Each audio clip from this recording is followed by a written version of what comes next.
मेरे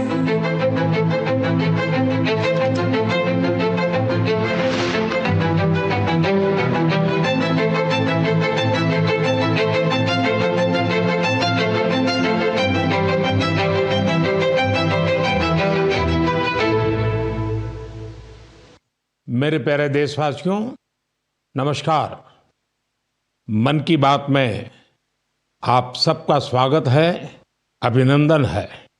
आप सब इस समय योग की ऊर्जा और अंतर्राष्ट्रीय योग दिवस की स्मृतियों से भरे होंगे।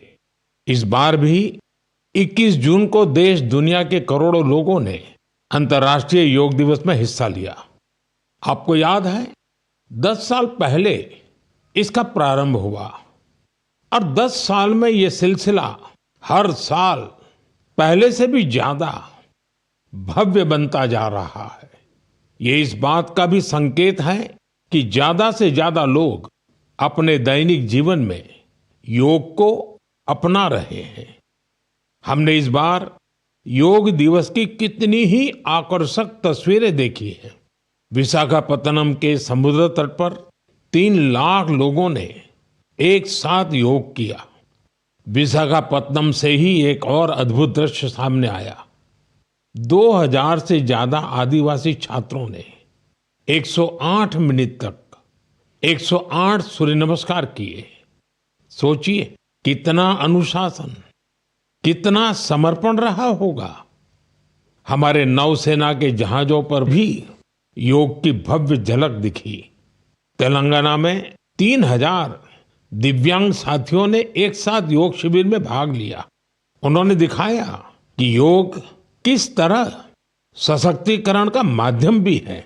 दिल्ली के लोगों ने योग को स्वच्छ यमुना के संकल्प से जोड़ा और यमुना तट पर जाकर योग किया। जम्मू कश्मीर में चिनाब ब्रिज, जो दुनिया का सबसे ऊंचा रेलवे ब्रिज है, वहां भी लोगों ने योग किया। हिमालय की बर्फीली चोटियां और आईटीबीपी के जवान, वहां भी योग दिखा। साहस और साधना साथ साथ चले। गुजरात के लोगों ने भी एक नया इतिहास रचा। वडनगर में 2121 लोगों ने एक साथ भुजंगासन किया और नया रिकॉर्ड बना दिया। न्यूयॉर्क, लंदन, टोक्यो, पेरिस, दुनिया के हर बड़े शहर से योग की तस्वीरें आई और हर तस्वीर में एक बात खास रही: शांति, स्थिरता और संतुलन। इस बार की थीम भी बहुत विशेष थी। Yoga for one earth one health, यानी एक पृथ्वी एक स्वास्थ्य।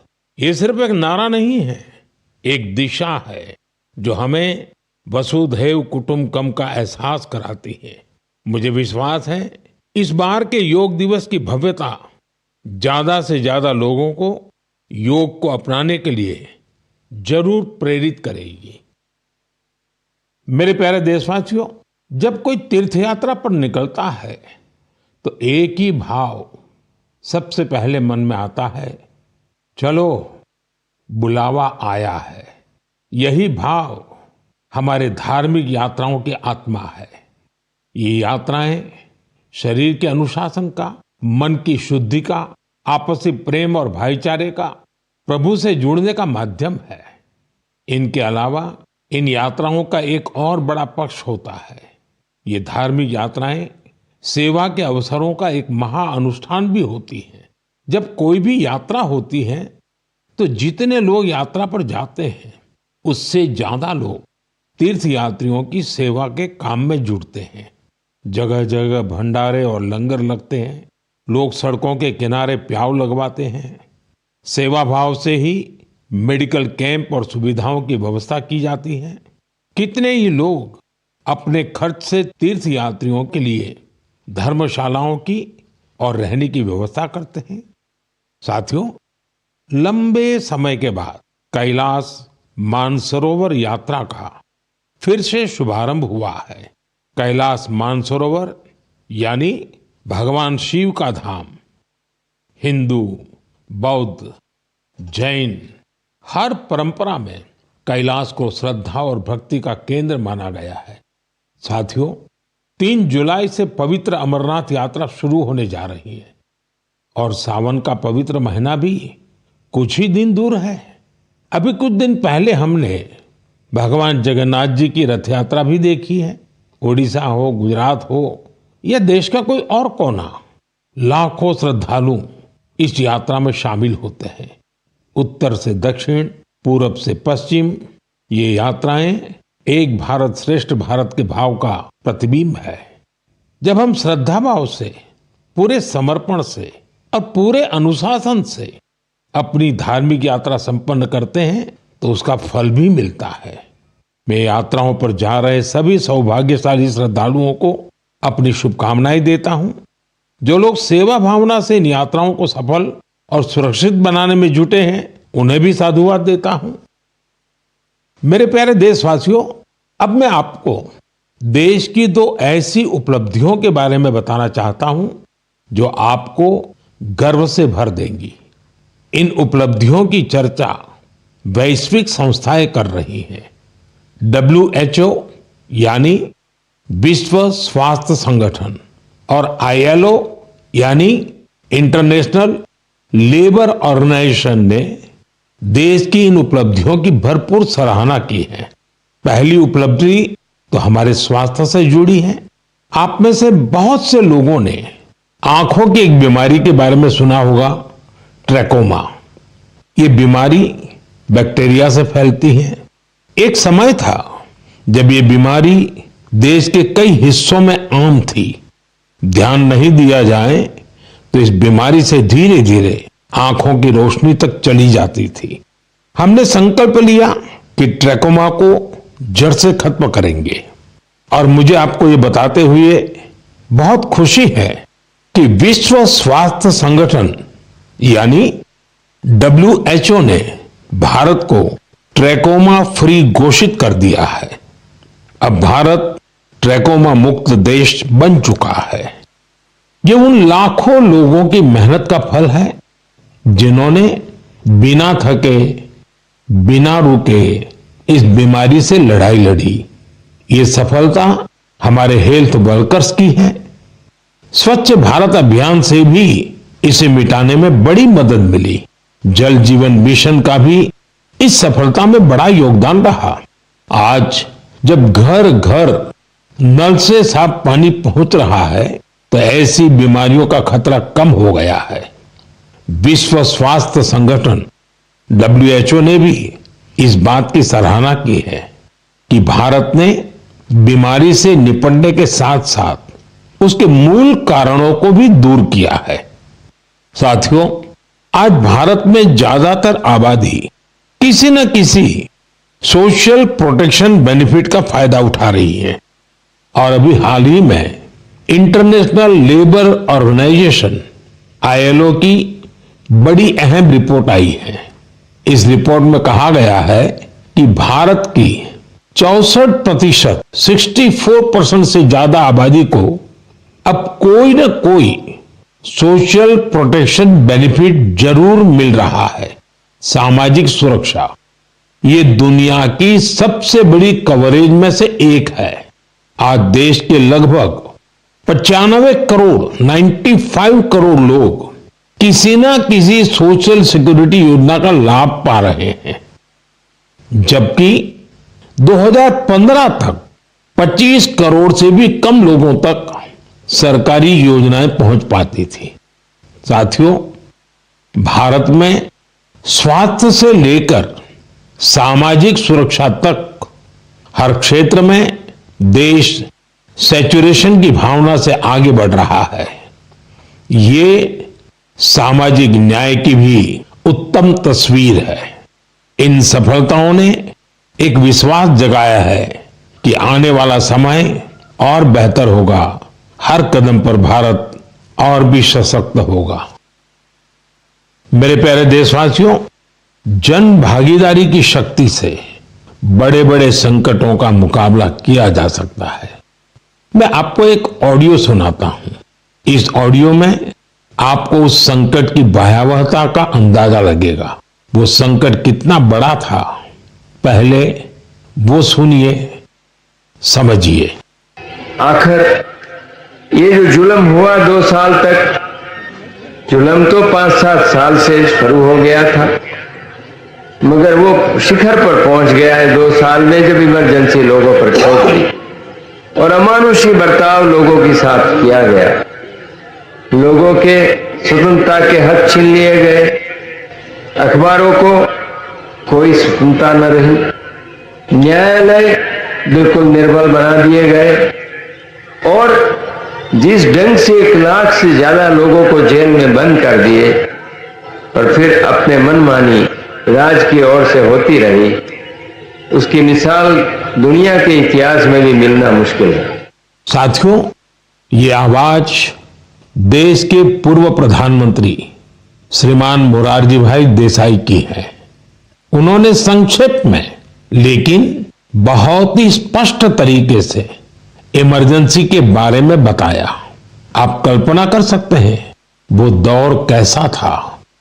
इमरजेंसी लगाने वालों ने ना सिर्फ हमारे संविधान की हत्या की, बल्कि उनका इरादा न्यायपालिका को भी अपना गुलाम बनाए रखने का था। इस दौरान लोगों को बड़े पैमाने पर प्रताड़ित किया गया था। इसके ऐसे अनेक उदाहरण हैं जिन्हें कभी भी भुलाया नहीं जा सकता। जॉर्ज फर्नांडिस साहब को जंजीरों में बांधा गया था। अनेक लोगों को कठोर यातनाएं दी गई। मिसा के तहत किसी को भी ऐसे ही गिरफ्तार कर लिया जाता था। स्टूडेंट्स को भी परेशान किया गया। अभिव्यक्ति की आजादी का भी गला घोंट दिया गया। साथियों, उस दौर में जो हजारों लोग गिरफ्तार किए गए, उन पर ऐसे ही अमानवीय अत्याचार हुए। लेकिन ये भारत की जनता का सामर्थ्य है कि वो झुकी नहीं, टूटी नहीं और लोकतंत्र के साथ कोई समझौता उसने स्वीकार नहीं किया। आखिरकार जनता जनार्दन की जीत हुई। आपातकाल हटा लिया गया और आपातकाल थोपने वाले हार गए।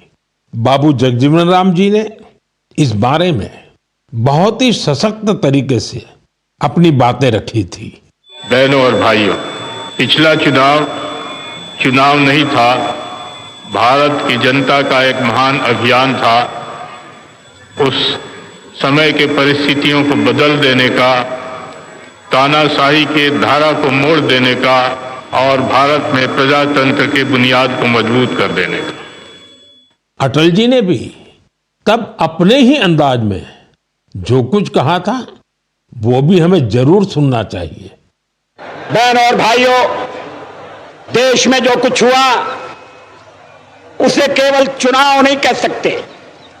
एक शांतिपूर्ण क्रांति हुई है। लोक शक्ति की लहर ने लोकतंत्र की हत्या करने वालों को इतिहास के कूड़ेदान में फेंक दिया है। साथियों, देश पर इमरजेंसी थोपे जाने के 50 वर्ष कुछ दिन पहले ही पूरे हुए हैं। हम देशवासियों ने संविधान हत्या दिवस मनाया है।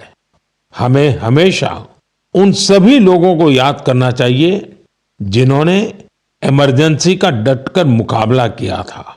इससे हमें अपने संविधान को सशक्त बनाए रखने के लिए निरंतर सजग रहने की प्रेरणा मिलती है। मेरे प्यारे देशवासियों, आप एक तस्वीर की कल्पना कीजिए। सुबह की धूप पहाड़ियों को छू रही है। धीरे धीरे उजाला मैदानों की ओर बढ़ रहा है और उसी रोशनी के साथ बढ़ रही है फुटबॉल प्रेमियों की टोली। सीटी बजती है और कुछ ही पलों में मैदान तालियों और नारों से गूंज उठता है। हर पास, हर गोल के साथ लोगों का उत्साह बढ़ रहा है। आप सोच रहे होंगे कि कौन सी खूबसूरत दुनिया है। साथियों, ये तस्वीर असम के एक प्रमुख क्षेत्र बोडोलैंड की वास्तविकता है। बोडोलैंड आज अपने एक नए रूप के साथ देश के सामने खड़ा है। यहाँ के युवाओं में जो ऊर्जा है, जो आत्मविश्वास है, वो फुटबॉल के मैदान में सबसे ज्यादा दिखता है। बोडो टेरिटोरियल एरिया में बोडोलैंड कैंप कप का आयोजन हो रहा है। ये सिर्फ एक टूर्नामेंट नहीं है, ये एकता और उम्मीद का उत्सव बन गया है। 3,700 से ज्यादा टीमें, करीब 70,000 खिलाड़ी और उनमें भी बड़ी संख्या में हमारी बेटियों की भागीदारी। ये आंकड़े बोडोलैंड में बड़े बदलाव की गाथा सुना रहे हैं। बोडोलैंड अब देश के खेल नक्शे पर, स्पोर्ट्स के मैप पर अपनी चमक और बढ़ा रहा है। साथियों, एक समय था जब संघर्ष ही यहाँ की पहचान थी। तब यहाँ के युवाओं के लिए रास्ते सीमित थे, लेकिन आज उनकी आंखों में नए सपने हैं और दिलों में आत्मनिर्भरता का हौसला है। यहाँ से निकले फुटबॉल खिलाड़ी अब बड़े स्तर पर अपनी पहचान बना रहे हैं। हालीचरण नार्जारी, दुर्गा बोरो, अपूर्वा नार्जारी, मनबीर बसुमतारी, ये सिर्फ फुटबॉल खिलाड़ियों के नाम नहीं है, ये उस नई पीढ़ी की पहचान है जिन्होंने बोडोलैंड को मैदान से राष्ट्रीय मंच तक पहुंचाया। इनमें से कई ने सीमित संसाधनों में अभ्यास किया, कई ने कठिन परिस्थितियों में अपने रास्ते बनाए और आज इनका नाम लेकर देश के कितने ही नन्हे बच्चे अपने सपनों की शुरुआत करते हैं। साथियों, अगर हमें अपने सामर्थ्य का विस्तार करना है तो सबसे पहले हमें अपनी फिटनेस और वेलबीइंग पर ध्यान देना होगा। वैसे साथियों, फिटनेस के लिए, ओबेसिटी कम करने के लिए मेरा एक सुझाव आपको याद है ना? खाने में 10% तेल कम करो, मोटापा घटाओ। जब आप फिट होंगे तो जीवन में और ज्यादा सुपर हिट होंगे। मेरे प्यारे देशवासियों, हमारा भारत जिस तरह अपनी क्षेत्रीय, भाषाई और सांस्कृतिक विविधता के लिए जाना जाता है, उसी तरह कला, शिल्प और कौशल की विविधता भी हमारे देश की एक बड़ी खूबी है।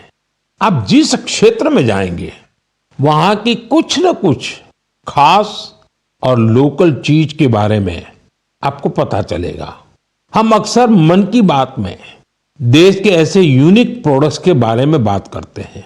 ऐसा ही एक प्रोडक्ट है मेघालय का एरी सिल्क। इसे कुछ दिन पहले ही जीआई टैग मिला है। एरी सिल्क मेघालय के लिए एक धरोहर की तरह है। यहाँ की जनजातियों ने, खासकर खासी समाज के लोगों ने पीढ़ियों से इसे सहेजा भी है और अपने कौशल से समृद्ध भी किया है। इस सिल्क की कई ऐसी खूबियां हैं जो इसे बाकी फैब्रिक से अलग बनाती हैं। इसकी सबसे खास बात है इसे बनाने का तरीका। इस सिल्क को जो रेशम के कीड़े बनाते हैं, उसे हासिल करने के लिए कीड़ों को मारा नहीं जाता है, इसलिए इसे अहिंसा सिल्क भी कहते हैं। आजकल दुनिया में ऐसे प्रोडक्ट्स की डिमांड तेजी से बढ़ रही है जिनमें हिंसा न हो और प्रकृति पर उनका कोई दुष्प्रभाव न पड़े। इसलिए मेघालय का एरी सिल्क ग्लोबल मार्केट के लिए एक परफेक्ट प्रोडक्ट है। इसकी एक और खास बात है, ये सिल्क सर्दी में गर्म करता है और गर्मियों में ठंडक देता है। इसकी एक खूबी इसे ज्यादातर जगहों के लिए अनुकूल बना देती है। मेघालय की महिलाएं अब सेल्फ हेल्प ग्रुप के जरिए अपनी इस धरोहर को और बड़े स्केल पर आगे बढ़ा रही हैं। मैं मेघालय के लोगों को एरी सिल्क को जीआई टैग मिलने पर बधाई देता हूं। मैं आप सबसे भी अपील करूंगा, आप भी एरी सिल्क से बने कपड़ों को जरूर ट्राई करें। और हाँ, khadi, handloom, handicraft, vocal for local, इन्हें भी आपको हमेशा याद रखना है। ग्राहक भारत में बने प्रोडक्ट ही खरीदें और व्यापारी भारत में बने प्रोडक्ट ही बेचें, तो आत्मनिर्भर भारत अभियान को नई ऊर्जा मिलेगी। मेरे प्यारे देशवासियों, विमेन लेड डेवलपमेंट का मंत्र भारत का नया भविष्य गढ़ने के लिए तैयार है। हमारी माताएं, बहनें, बेटियां आज सिर्फ अपने लिए ही नहीं बल्कि पूरे समाज के लिए नई दिशा बना रही हैं। आप तेलंगाना के भद्राचलम की महिलाओं की सफलता के बारे में जानेंगे तो आपको भी अच्छा लगेगा। ये महिलाएं कभी खेतों में मजदूरी करती थी, रोजी रोटी के लिए दिन भर मेहनत करती थी। आज वही महिलाएं मिलेट्स, श्री अन्न से बिस्किट बना रही हैं। भद्रादी मिलेट मैजिक नाम से ये बिस्किट हैदराबाद से लंदन तक जा रहे हैं। भद्राचलम की इन महिलाओं ने सेल्फ हेल्प ग्रुप से जुड़कर ट्रेनिंग ली। साथियों, इन महिलाओं ने एक और सराहनीय काम किया है। इन्होंने गिरी सैनिटरी पैड्स बनाना शुरू किया। सिर्फ 3 महीने में 40,000 पैड्स तैयार किए और उन्हें स्कूलों और आसपास के ऑफिसों में पहुंचाया, वो भी बहुत ही सस्ती कीमत पर। साथियों, कर्नाटका के कलबुर्गी की महिलाओं की उपलब्धि भी बेहतरीन है। इन्होंने ज्वार की रोटी को एक ब्रांड बना दिया है। इन्होंने जो कोऑपरेटिव बनाई है उसमें हर रोज 3,000 से ज्यादा रोटियां बन रही है। इन रोटियों की खुशबू अब सिर्फ गांव तक सीमित नहीं है। बेंगलुरु में स्पेशल काउंटर खुल चुका है। ऑनलाइन फूड प्लेटफॉर्म पर ऑर्डर आ रहे हैं।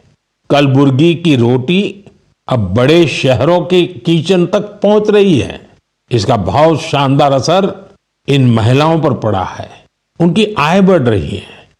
साथियों, अलग अलग राज्यों की इन गाथाओं में अलग अलग चेहरे हैं, लेकिन उनकी चमक एक जैसी है।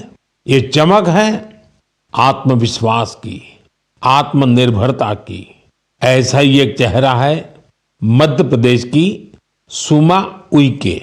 सुमा जी का प्रयास बहुत सराहनीय है। उन्होंने बालाघाट जिले के कटंगी ब्लॉक में सेल्फ हेल्प ग्रुप से जुड़कर मशरूम की खेती और पशुपालन की ट्रेनिंग ली। इससे उन्हें आत्मनिर्भरता की राह मिल गई। सुमा उइके की आय बढ़ी तो उन्होंने अपने काम का विस्तार भी किया। छोटे से प्रयास से शुरू हुआ ये सफर अब दीदी कैंटीन और थर्मल थेरेपी सेंटर तक पहुंच चुका है। देश के कोने कोने में ऐसी ही अनगिनत महिलाएं अपना और देश का भाग्य बदल रही हैं। मेरे प्यारे देशवासियों, पिछले दिनों मुझे वियतनाम के बहुत से लोगों ने विभिन्न माध्यमों से अपने संदेश भेजे। इन संदेशों की हर पंक्ति में श्रद्धा थी, आत्मीयता थी। उनकी भावनाएं मन को छूने वाली थी। वो लोग भगवान बुद्ध के पवित्र अवशेषों, रिलिक्स के दर्शन कराने के लिए भारत के प्रति अपना आभार प्रकट कर रहे थे। उनके शब्दों में जो भाव थे वो किसी औपचारिक धन्यवाद से बढ़कर थे। साथियों, मूल रूप से भगवान बुद्ध के इन पवित्र अवशेषों की खोज आंध्र प्रदेश में पालनाडु जिले के नागार्जुन कोंडा में हुई थी। इस जगह का बौद्ध धर्म से गहरा नाता रहा है। कहा जाता है कि कभी इस स्थान पर श्रीलंका और चीन सहित दूर दूर के लोग आते थे। साथियों, पिछले महीने भगवान बुद्ध के इन पवित्र अवशेषों को भारत से वियतनाम ले जाया गया था। वहां के 9 अलग अलग स्थानों पर इन्हें जनता के दर्शन के लिए रखा गया। भारत की पहल एक तरह से वियतनाम के लिए राष्ट्रीय उत्सव बन गई। आप कल्पना कर सकते हैं, करीब 10 करोड़ लोगों की आबादी वाले वियतनाम में 1.5 करोड़ से ज्यादा लोगों ने भगवान बुद्ध के पवित्र अवशेषों के दर्शन किए। सोशल मीडिया पर जो तस्वीरें और वीडियो मैंने देखे, उन्होंने ये एहसास कराया कि श्रद्धा की कोई सीमा नहीं होती। बारिश हो, तेज धूप हो, लोग घंटों कतारों में खड़े रहे। बच्चे, बुजुर्ग, दिव्यांगजन सभी भाव विभोर थे। वियतनाम के राष्ट्रपति, उप प्रधानमंत्री, वरिष्ठ मंत्री, हर कोई नतमस्तक था। इस यात्रा के प्रति वहां के लोगों में सम्मान का भाव इतना गहरा था कि वियतनाम सरकार ने इसे 12 दिन के लिए और आगे बढ़ाने का आग्रह किया था और इसे भारत ने सहर्ष स्वीकार कर लिया। साथियों, भगवान बुद्ध के विचारों में वो शक्ति है जो देशों, संस्कृतियों और लोगों को एक सूत्र में बांधती है। इससे पहले भगवान बुद्ध के पवित्र अवशेष थाईलैंड और मंगोलिया ले जाए गए थे और वहां भी श्रद्धा का यही भाव देखा गया।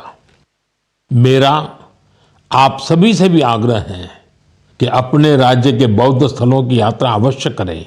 एक आध्यात्मिक अनुभव होगा, साथ ही हमारी सांस्कृतिक विरासत से जुड़ने का एक सुंदर अवसर भी बनेगा। मेरे प्यारे देशवासियों, इस महीने हम सब ने विश्व पर्यावरण दिवस मनाया। मुझे आपके हजारों संदेश मिले। कई लोगों ने अपने आसपास के उन साथियों के बारे में बताया जो अकेले ही पर्यावरण बचाने के लिए निकल पड़े थे और फिर उनके साथ पूरा समाज जुड़ गया। सबका यही योगदान हमारी धरती के लिए बड़ी ताकत बन रहा है। पुणे के श्री रमेश खरमाले जी, उनके कार्यों को जानकर आपको बहुत प्रेरणा मिलेगी। जब हफ्ते के अंत में लोग आराम करते हैं तो रमेश जी और उनका परिवार कुदाल और फावड़ा लेकर निकल पड़ते हैं। जानते हैं कहां? जुन्नर की पहाड़ियों की ओर। धूप हो या ऊंची चढ़ाई, उनके कदम रुकते नहीं।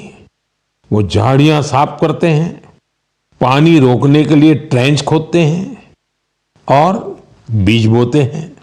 उन्होंने सिर्फ 2 महीनों में 70 ट्रेंच बना डाले। रमेश जी ने कई सारे छोटे तालाब बनाए हैं, सैकड़ों पेड़ लगाए हैं। वो एक ऑक्सीजन पार्क भी बनवा रहे हैं। नतीजा ये हुआ कि यहां अब पक्षी लौटने लगे हैं, वन्य जीवन को नई सांसें मिल रही हैं।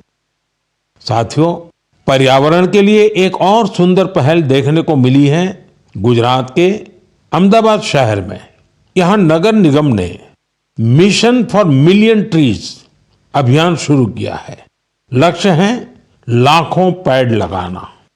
इस अभियान की एक खास बात है सिंदूर वन। यह वन ऑपरेशन सिंदूर के वीरों को समर्पित है। सिंदूर के पौधे उन बहादुरों की याद में लगाए जा रहे हैं जिन्होंने देश के लिए सब कुछ समर्पित कर दिया। यहाँ एक और अभियान को नई गति दी जा रही है, एक पेड़ मां के नाम। इस अभियान के तहत देश में करोड़ों पेड़ लगाए जा चुके हैं। आप भी अपने आपके गांव या शहर में चल रहे ऐसे अभियान में जरूर हिस्सा लीजिए। पेड़ लगाइए, पानी बचाइए, धरती की सेवा कीजिए, क्योंकि जब हम प्रकृति को बचाते हैं तो असल में हम अपनी आने वाली पीढ़ियों को सुरक्षित करते हैं। साथियों, महाराष्ट्र के एक गांव ने भी बड़ी शानदार मिसाल पेश की है। छत्रपति संभाजीनगर जिले की ग्राम पंचायत है पाटोदा। ये कार्बन न्यूट्रल गांव पंचायत है। इस गांव में कोई अपने घर के बाहर कचरा नहीं फेंकता। हर घर से कचरा इकट्ठा करने की पूरी व्यवस्था है। यहाँ गंदे पानी का ट्रीटमेंट भी होता है। बिना साफ किए कोई पानी नदी में नहीं जाता। यहाँ उपलों से अंतिम संस्कार होता है और उस राख से दिवंगत के नाम पर पौधा लगाया जाता है। इस गांव में साफ सफाई भी देखते ही बनती है।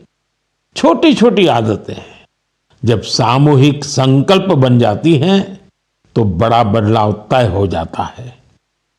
मेरे प्यारे साथियों, इस समय सबकी निगाहें इंटरनेशनल स्पेस सेंटर पर भी है। भारत ने एक नया इतिहास रचा है।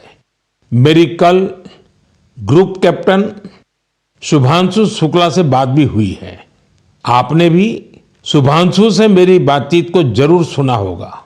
अभी शुभांशु को कुछ और दिन इंटरनेशनल स्पेस सेंटर रहना है।